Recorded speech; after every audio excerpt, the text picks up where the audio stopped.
मलूक नागर, आप सांसद भी रहे हैं और बड़े मुखर सांसद होते थे, लोगों के मुद्दे आप उठाया करते थे। यहां पर अनेकता में एकता, ये हमारे संविधान की मूल आत्मा भी है, ये प्रियंका कह रही थी। लेकिन आजकल आप तो बता रहे हैं एक है तो सेफ है, अनेकता की बात नहीं हो रही।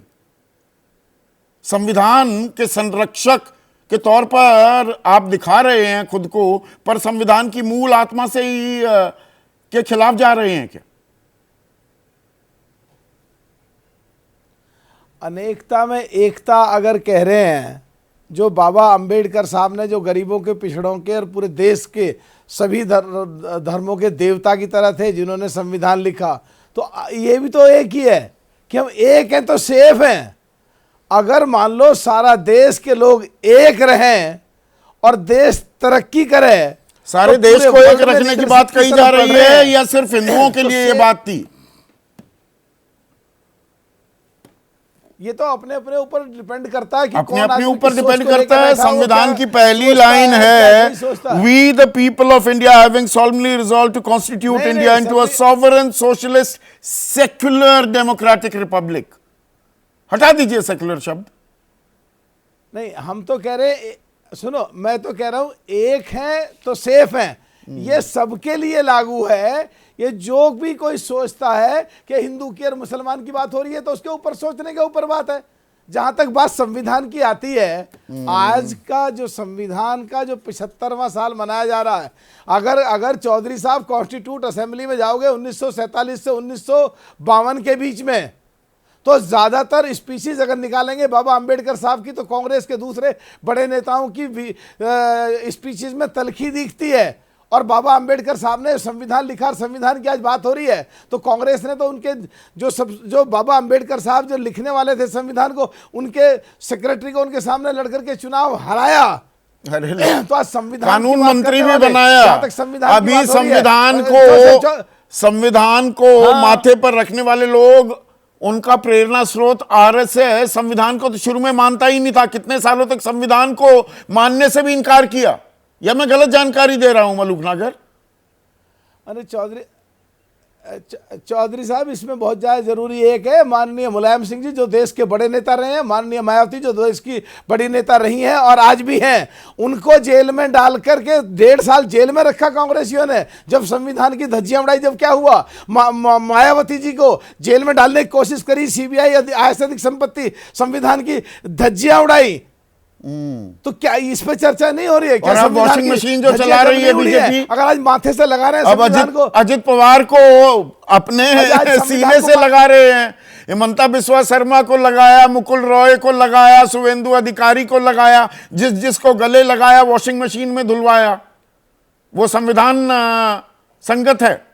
देखिए, संविधान के चौधरी साहब, संविधान के द्वारा अगर किसी के खिलाफ कंप्लेंट है तो केस रजिस्टर्ड होगा, उसकी जांच होगी, कोर्ट में जाएगा। अगर कोर्ट में बरी हो जाता है या जांच में साफ हो जाता है, तो उसको एक ही तरफ क्यों लेके जाते हैं? ये भी तो संविधान, हमने जस्टिस की, लिबर्टी की बात की। मलूक नागर साहब, आपने इतनी, मैंने आपकी स्पीचों को मैं बहुत गौर से सुनता था संसद में जब आप बोलते थे, और ऐसे विषयों पर वो कोई आप, you were not playing to the galleries, तालियां बटोरने के लिए नहीं, सरोकारों के मुद्दों पर, जो जन सरोकार थे उन पर बोलते आप पाए जाते थे। इसलिए मीडिया में ज्यादा कवरेज भी नहीं होती थी आपकी स्पीचेस की, क्योंकि उसमें टीआरपी नहीं मिलती, उसमें कुछ उछलने कूदने वाला काम नहीं था।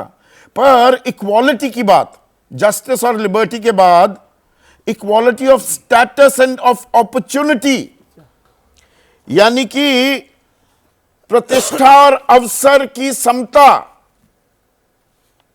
बराबरी का दर्जा सबको मिले और सबको बराबर के अवसर मिले, मिल रहे हैं क्या 75 साल बाद संविधान के?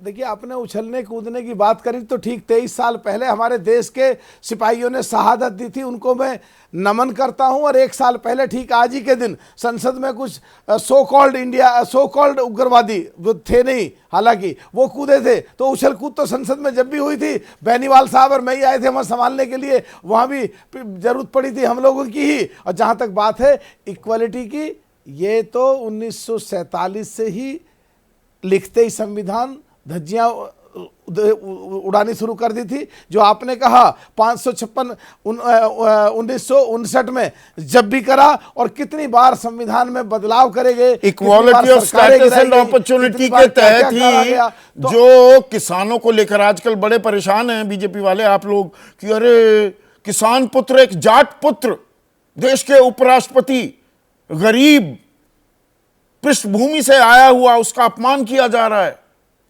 नो कॉन्फिडेंस मोशन लाकर, और किसान की आय है 27 रुपए प्रतिदिन। अरे चौधरी, विशुद्ध किसानी से। अरे चौधरी साहब, इसमें तो क्या है, ये तो चौधरी साहब ये तो जो कांग्रेस सो कॉल्ड इंडिया गठबंधन लोग किसान के खिलाफ रहे ही हैं। इन्होंने चौधरी चरण सिंह जी को 3 महीने प्रधानमंत्री कुर्सी से आपको पता है ना, जगजीत सिंह डल्लेवाल, मलूक नागर, सचिन पायलट को राजस्थान में चेहरा रख के उसे धोखा दिया। ये तो खिलाफ है ही किसानों के, पिछड़ों के। जगजीत सिंह डल्लेवाल नाम सुना होगा ना, किसान के बड़े नेता है। खनौरी बॉर्डर पर पिछले 15-16 दिन से भूख हड़ताल पर हैं। किडनी फेलियर का खतरा मंडरा रहा है, कैंसर के पीड़ित हैं। किसी ने खोज खबर लेने की भी, उनकी सुध लेने की कोशिश भी की है क्या? देखिए ये सरकार किसानों के लिए संवेदनशील है। और चौधरी जैंजर माननीय प्रधानमंत्री जिस पे चर्चा कर रहे हैं, पीछे भी बिल वापस लिए थे। अब भी समय आने पर यह बात टेलीविजन पे नहीं बताई जा सकती। किसानों के बारे में उनकी मांगों के बारे में चलिए गुपचुप तरीके से, गोपनीय तरीके से किसानों का भला करने की भी कोशिशें की जा रही हैं।